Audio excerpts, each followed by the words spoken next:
Friends, first things first, close those dizzying K-line charts. Just last week, Ray Dalio, the head of the world's largest hedge fund, the guy who literally studies economic cycles for a living, dropped a post on X that quietly kept all of Wall Street awake at night. No vague warnings, no philosophical fluff. He gave the AI market a brutally precise coordinate. The AI bubble has entered the final 80%. What does that actually mean? While analysts are still telling you AI is early and large models are just getting started, Dalio's framework is saying something very different. We're already standing at the edge of the cliff, one step away from the drop. Here's your historical reference point. In 1929, right before the Great Depression, the bubble index hit 100%. In 2000, right before the dot-com crash, the bubble index also hit 100%.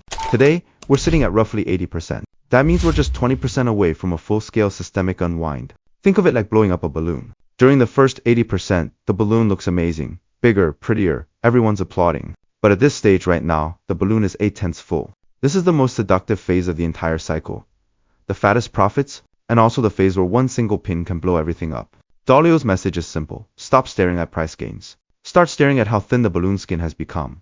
Now you might ask, where does this 80% number come from? Is this just an old man guessing? Dalio uses Bridgewater's 6-dimension bubble model, essentially a full medical scan of the market.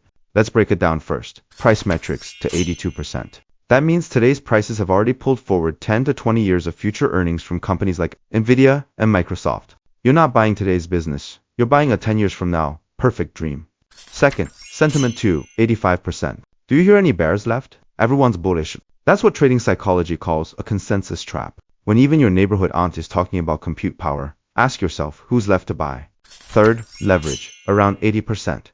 People aren't just buying with their own money, they're borrowing to buy.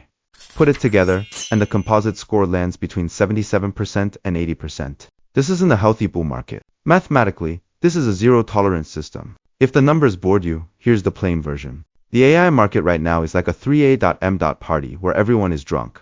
Music blasting. Everyone maxed out their credit cards to buy champagne. Everyone's thinking, it's fine, I can drink more, it'll keep going up. And Dalio openly admits it might. In the final 20%, prices can still double, because this phase is irrational by nature. But here's the question. Who's paying the bill?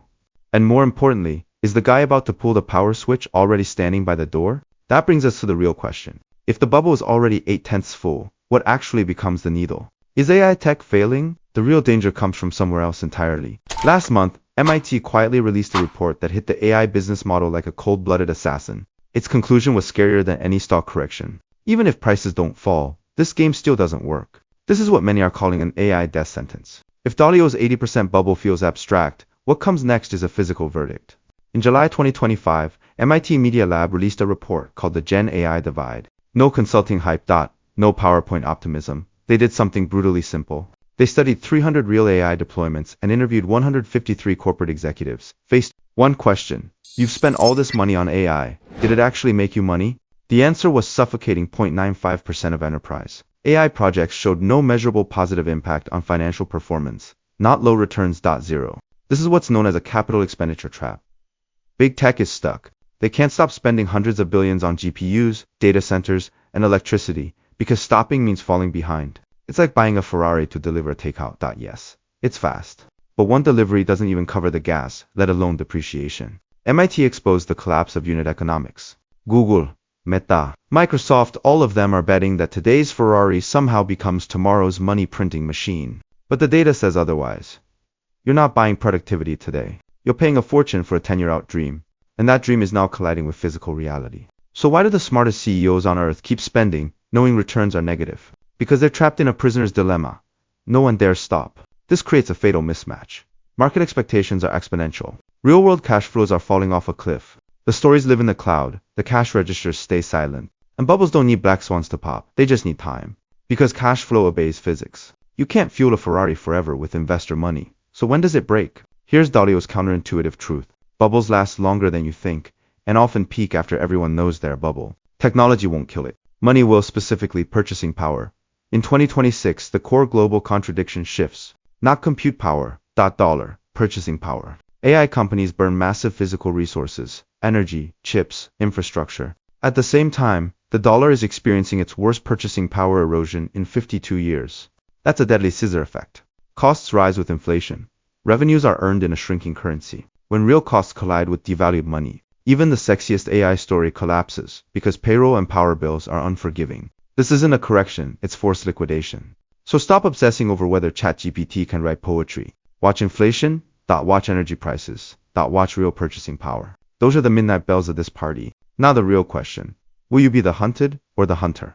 If you hit two of these three, you're already in danger. 1. Single stock faith.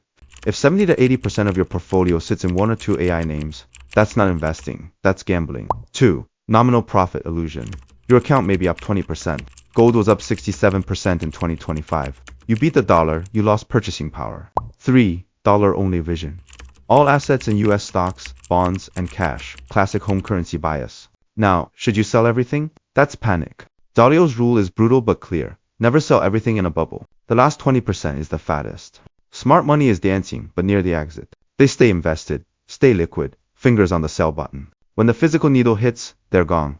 And where does that money go? Look at central banks. They're not buying Nvidia, they're buying gold. Poland, plus 83 tons. Brazil, plus 43 tons in 2 months. China, over 2,300 tons and rising. This is not a theory, it's a physical retreat from controlled credit money. After Russia's reserves were frozen in 2022, every central bank learned the same lesson. Gold can't be frozen. That's the migration underway. Dalio's 2026 rule is simple. Stop chasing returns. Start chasing survival. Diversify currency. Diversify geography. Hold hard assets. History is clear. Currencies decay. Wealth transfers. And when the physical judgment day comes, I hope you're not crying in the rubble, but already waiting on the ark. Follow me. We'll talk again next time.